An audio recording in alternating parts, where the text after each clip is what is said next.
Aloha, I'm Matthew Salanoa, and welcome to my new show, TheSalawag's Final Cut.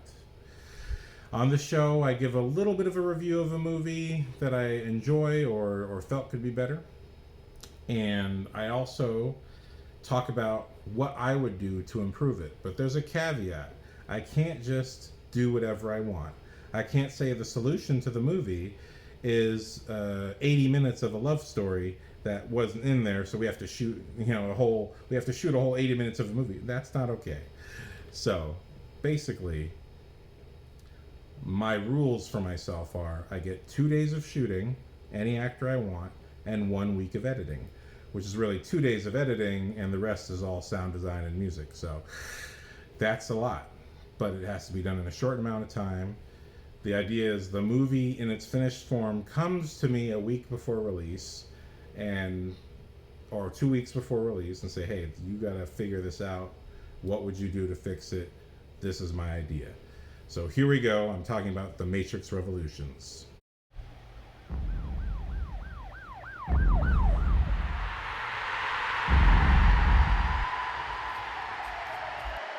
It's podcasting time.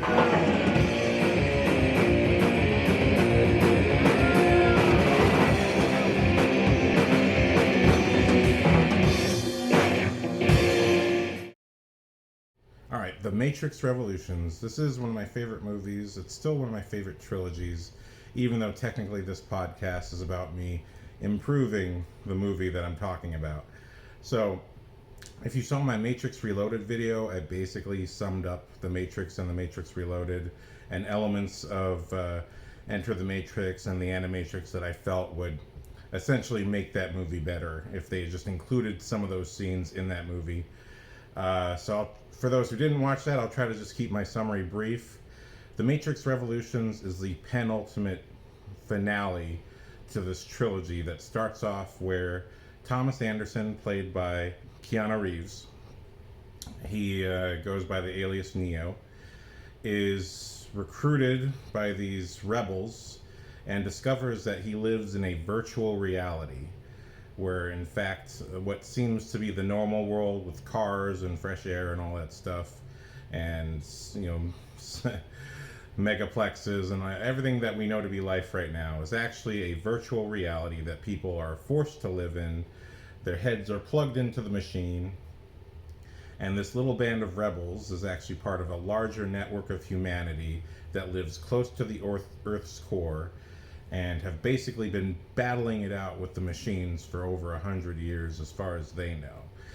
And at this point, we're in the final battle where the machines are digging down to the center of the earth, and Neo and his the love of his life, Trinity, are on a solo mission to go to the Machine City, where they will make their last stand to find some kind of conclusion to this terrible war.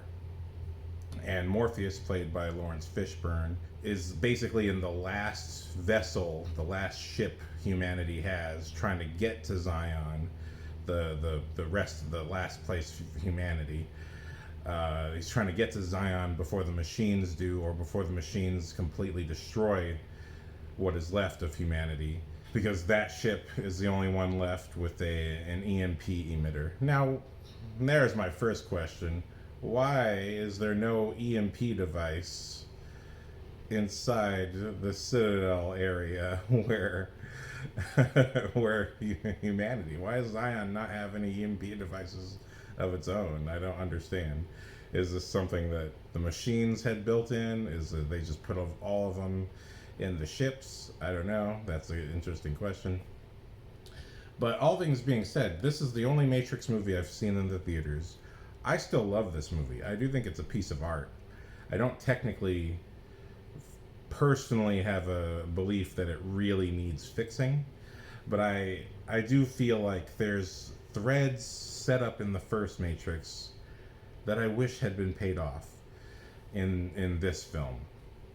And the most important one is, first, Morpheus. In the first Matrix, there's the character of the Oracle, who's been helping humanity fight the machines. We learn in The Matrix Reloaded she is a machine herself. She's a program. And essentially, she is the mother of the Matrix, and the architect who designed the Matrix is the father. And Neo is just a sort of eventuality because humans technically still have a choice. He's the eventuality that basically becomes a line of code that is resistant to the Matrix code. No one really quite understands what that means, but Neo is doing whatever he can to get to the Machine City. If there's a way he can leverage his power to save humanity, he's going to do it. And in the first Matrix, when Neo first meets the Oracle, she tells him that he's not the one, and that Morpheus is really important to the cause of the humans. That essentially, without Morpheus, humanity won't make it.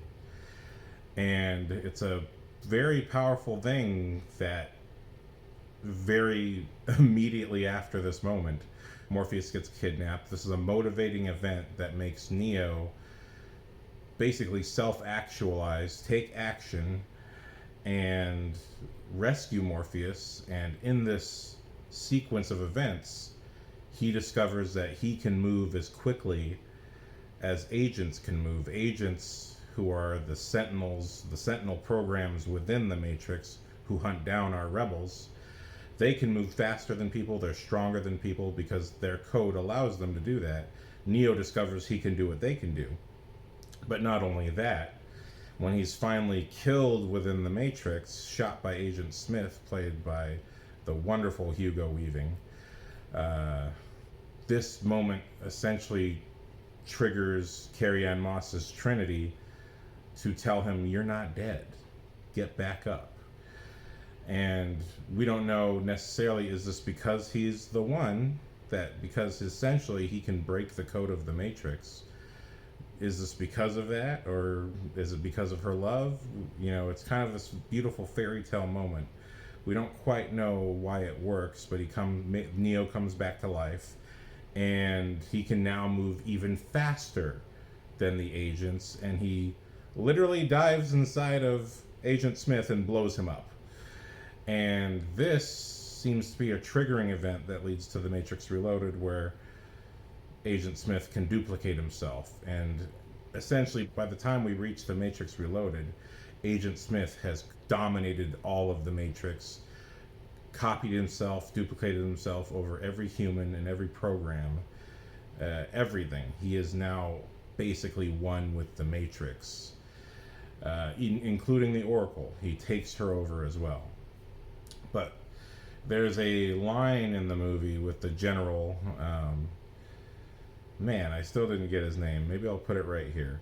Fantastic actor, I can't remember the general's name. But there's a line where there's a council of elders who basically are the leaders of Zion.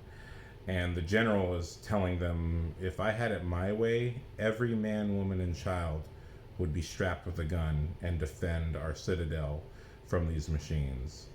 And one of them says, well, thank God it's not your way. And he says to them, we'll see. And I really felt like that should have paid off later in the film, especially because of what the Oracle says. Now, even though within the self-contained movie of The Matrix itself, she's only saying this to motivate Neo to self-actualize. But ultimately, I do feel like this line should have paid off in this film, where when we get to the end of this movie, now again, remember, this is a spoiler. It's not really a review. The game is that I have to come up with how I would fix the film, right? So if those of you who haven't seen the movie, I do recommend you see it before I talk further. But basically, when we get into the end of the film, Zion is almost destroyed, and all that remains of humanity, it's unclear whether it's 500,000 or less. All that remains of humanity is hiding in the last little cave that remains. And I really feel like, now, although we do have a scene where the elders don't know what to do and everyone's kind of scared, and Morpheus tells them that if Neo is alive, I know that he'll do whatever it takes to his last breath to save us. But that, to me, although it's a good scene and well done, I think what would have been nice, and remember, the caveat is I have 2 days to shoot with any actor I want and 1 week to edit. What I would have done to adjust this movie, I think, just to make it have a little more oomph, emotional oomph, because actually I think this movie is beautiful philosophically. It's all there.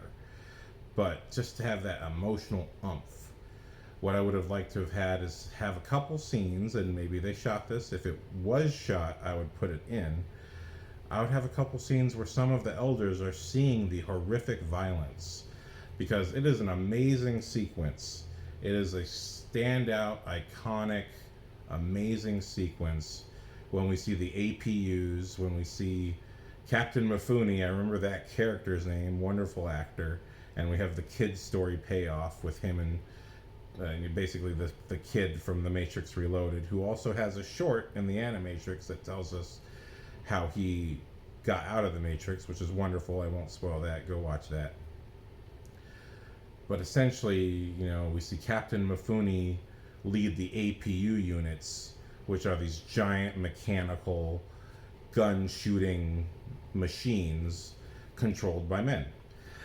And it's just an incredible sequence when the drill comes through and all the squiddies come in and you're seeing all the APUs fire. It's very, at first it's reminiscent of Aliens, and then it's like you're doing the Aliens to Aliens when all these machines have guns, which makes me wonder why none of the Alien sequels copied that back, But, James Cameron was smart and did that in Avatar. He was like, hey, giant robots, come on, let's bring them back. Yeah, good job, James Cameron.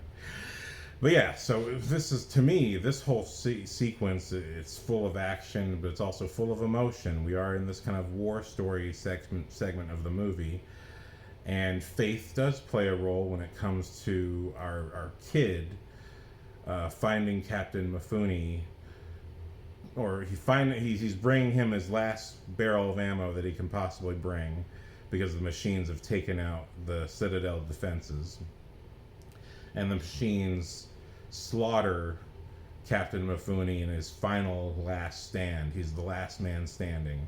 And it's just an amazing sequence, amazingly shot, amazing cinematography, great acting, effects, everything is wonderful. I love there's also the subplot with Harold Perrineau, who although I haven't seen that much of his work, I know him from William Shakespeare's Romeo and Juliet. With Harold Perrineau and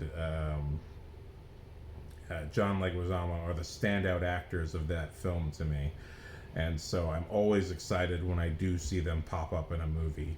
And Harold Perrineau shows up in The Matrix Reloaded and The Matrix Revolutions as the new operator for the Nebuchadnezzar, Morpheus's ship.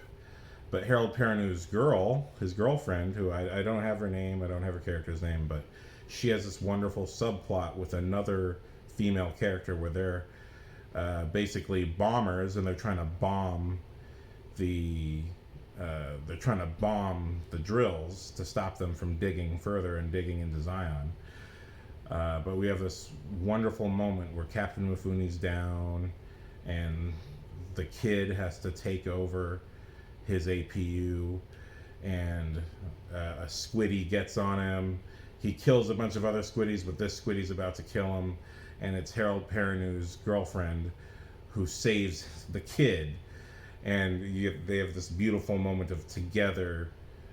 She's saved him so that he can shoot the gate and open up the gate, so Morpheus and the last ship that has an EMP device can get in and at least give them a moment to breathe when they are going to use their EMP. So it's just one of those really great payoffs. I love that stuff. And even Harold Perrineau, he has a little, we understand it's some kind of religious thing, but he has a religious necklace from his girlfriend and he's carrying it. And so faith does pay off for our supporting cast, but I think it would have been wonderful, or at least I think it would have strengthened what the Oracle set up in the first movie if we had some scenes where across all this chaos, our council was seeing the terror and horror of the destructive power of the machines. And if they had sort of like that reverse religious awe of like, Jesus, we're dead. And if at the very end they were to basically agree with the general and say, look, you were right.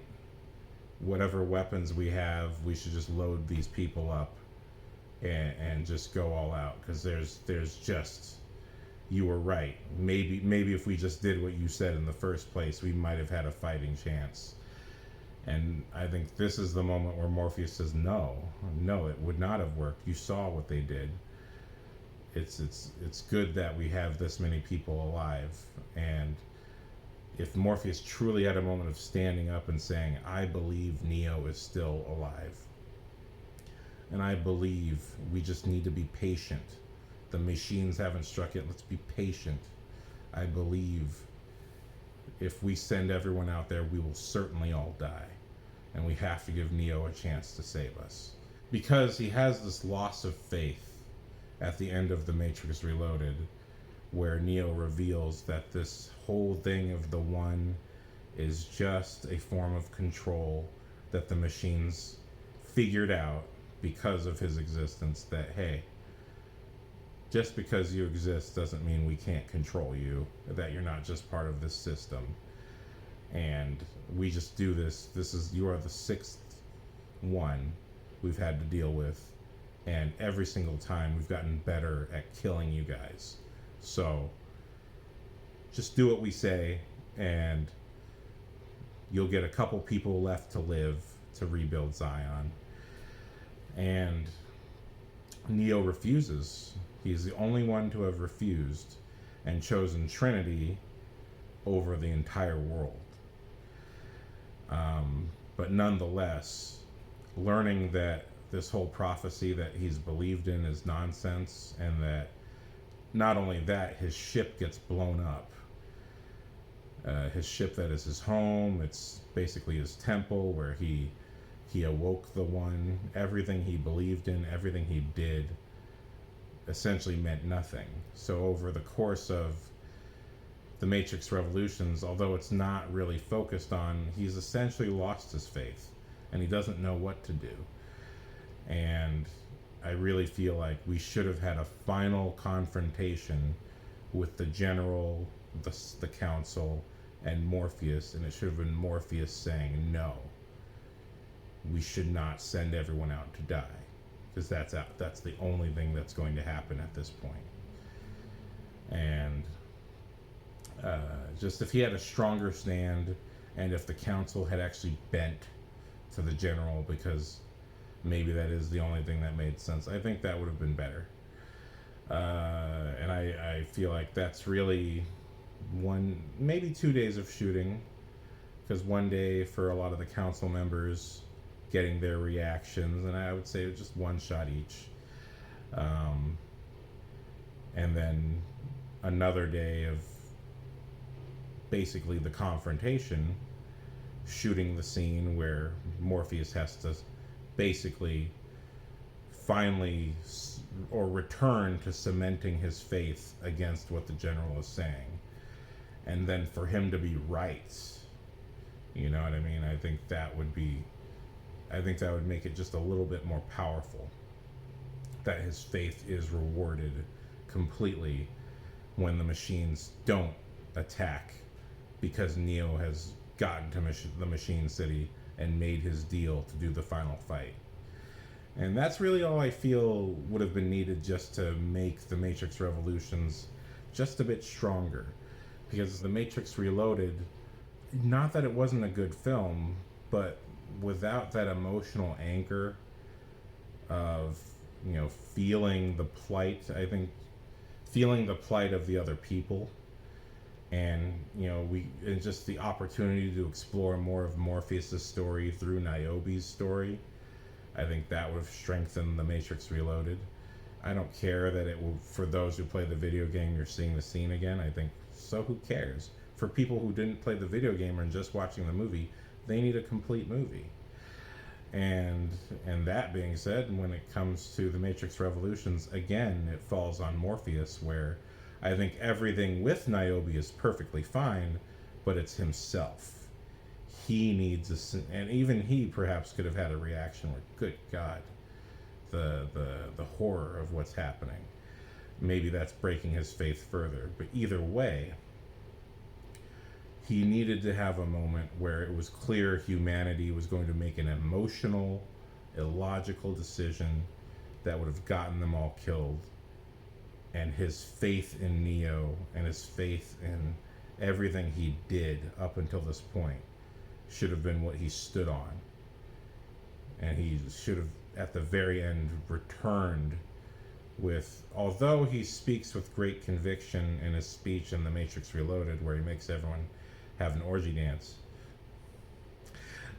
he should have had like a powerful religious, not just religious, but a powerful internal, just this powerful emotional stand to say, hey, don't do this desperate thing. This desperate thing will annihilate us. You know, we have one chance to survive. The machines haven't attacked us yet.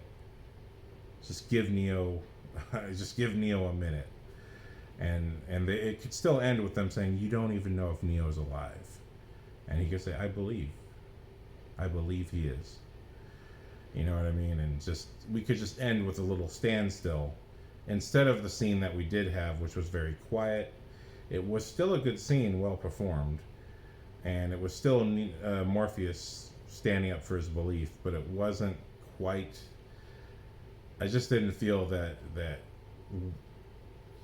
as characters they were completely reacting to how horrific all of that was, because it was.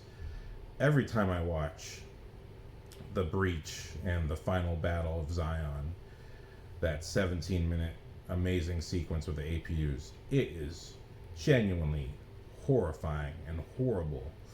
You know what I mean? And I just feel like, although everyone is clearly traumatized, I've just felt like a little more reaction and just give Morpheus a real final emotional speech that completes the circle of what the Oracle said in the first movie. And then I think audiences would have responded to that if you built in his story through Niobe's story, which I think that's such a beautiful thing, because it's a mirror to Trinity and Neo, where Trinity and Neo, hey, you're the one to me. There's no need for lack of clarity here.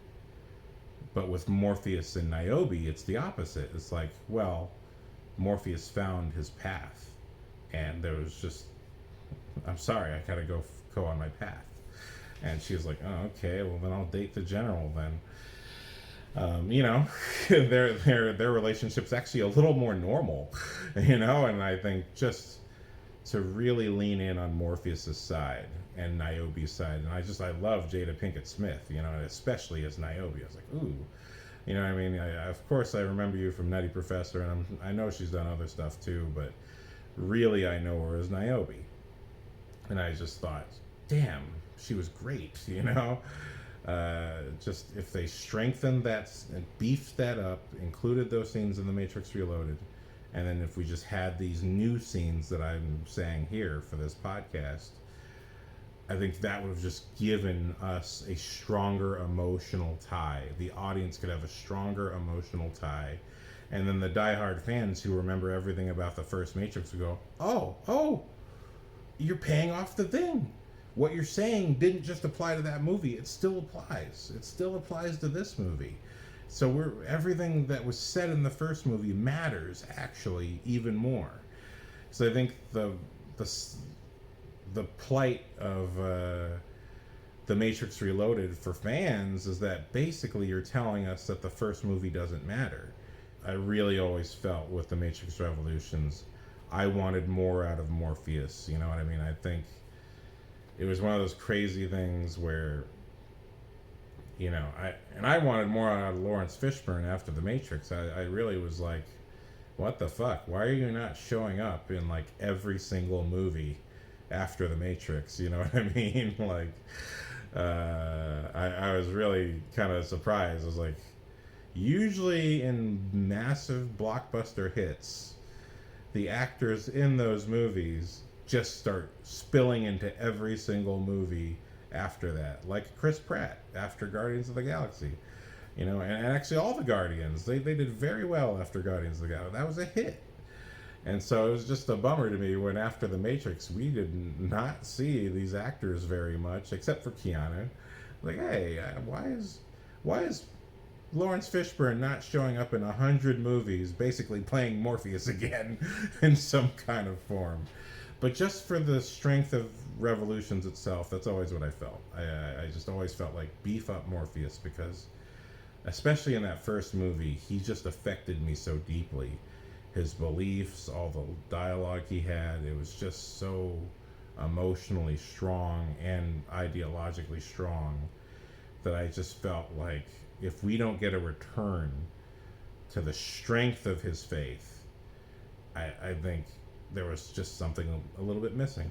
And I'm completely fine with everything they did with Keanu and Trinity. I really thought, all of this kind of makes sense. I think, although it's suggested that Neo is more powerful than this in the first Matrix at the end, I'm okay. I can go with, oh, okay, well, he's actually only that powerful, but he still doesn't know exactly what to do. Okay, I can roll with that. But at least it's all, if that's going to be the case, then it's so much more about the supporting cast having an exhilarating experience with them. Like I said, Enter the Matrix could have easily been the second Matrix movie, and this could have just been a 7-part anthology of series of films. I genuinely believe the audience would have followed the Matrix sequels anywhere they wanted to go.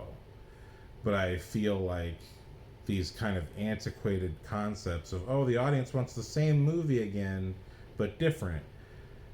To me, I think that's not really true. The audience wants the same universe.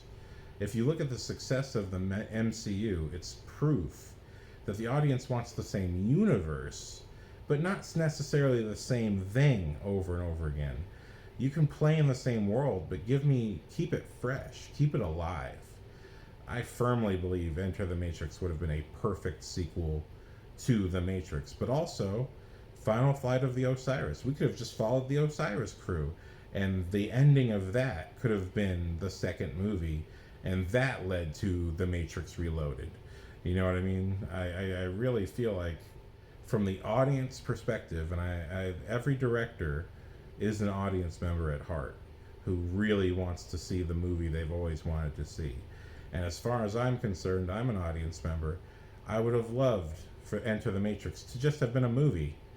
You know what I mean? And now we get to experience the Matrix again, and you don't have to have that problem of, Neo, he's too powerful, so we have to kind of find ways to challenge him or limit him. And I'm like, no, screw all that. Just follow a different crew, and Neo can be in the background for this one, and he can come back for number 3.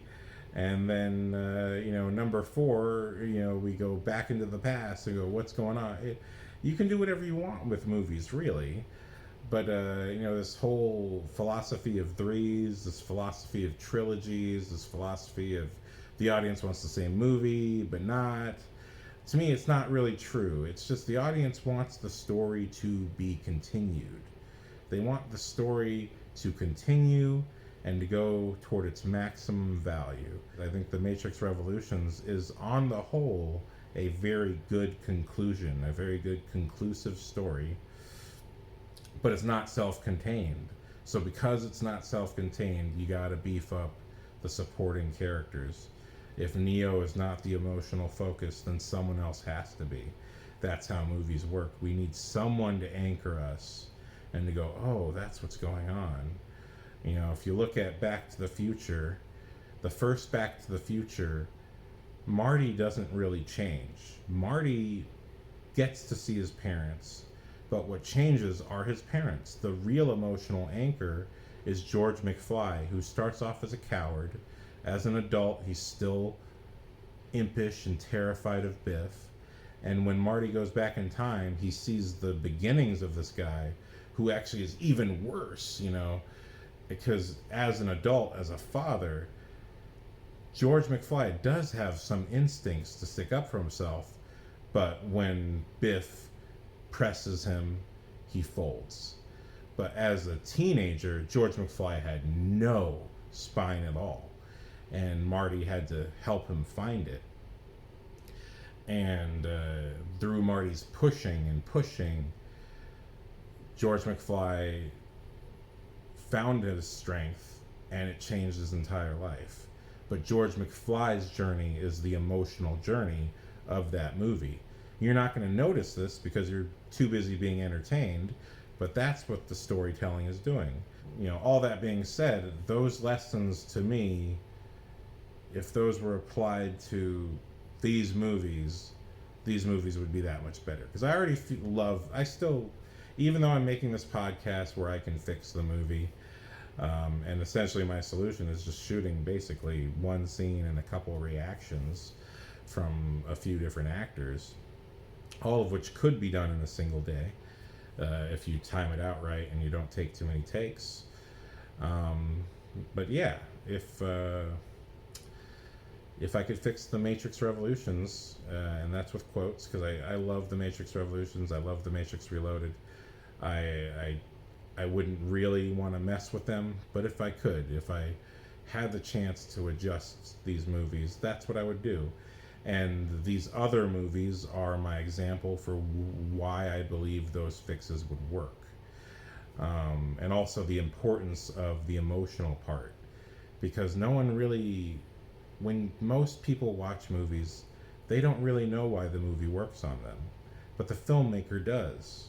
The filmmaker puts in emotional stories because the audience needs something emotionally to tie to. And again, emotion is not logical. So you can't point at it and go, oh, that's why. Oh, that's why. But if you're a filmmaker, then you understand that emotions are the real game. It's not just that the music swells and the guy won. It's that, you know, the guy had a problem. You know, in a sports movie, it's not just that the music was epic and that the guy got the, you know, the basketball in the hoop or the football over the thing. You know, none of that matters. That only matters because across the movie, our main character had some kind of problem. He wasn't learning how to play as good, or he wasn't being a team player, or he wasn't sticking up for himself, or he wasn't, you know, going for things that he wanted to do. So anyway, that's what I got to say about the Matrix Revolutions. I still love these movies. I think they're beautiful and perfect. And, well, obviously I don't think they're perfect, but I think with a little help, with a little touch of emotion, a little bit of extra melodrama could have elevated the movie just a bit, just for general audiences to see what I see and to feel what I feel. Because I take these things out of the movie. I sense that they're there, but I get that the audience kind of doesn't appreciate these movies quite as much. And I feel like, to me, well, these are the reasons why. Because everyone is, you know, or most people in general are emotional thinkers and feelers. And people will do things out of emotion and then tell themselves that it's logical. No, you made an emotional choice and then justified it later. And that's just the truth of human nature, is that we are emotional, hormonal, living, breathing things. And we don't always really understand why we're affected by things or why we do things. But it does come down to emotional responses and emotional triggers and all that stuff. So that's what I gotta say. I love the Matrix trilogy. Matrix Resurrections, not my favorite, but I'm not even gonna touch that one. May the Schwartz be with you. See you on the next one.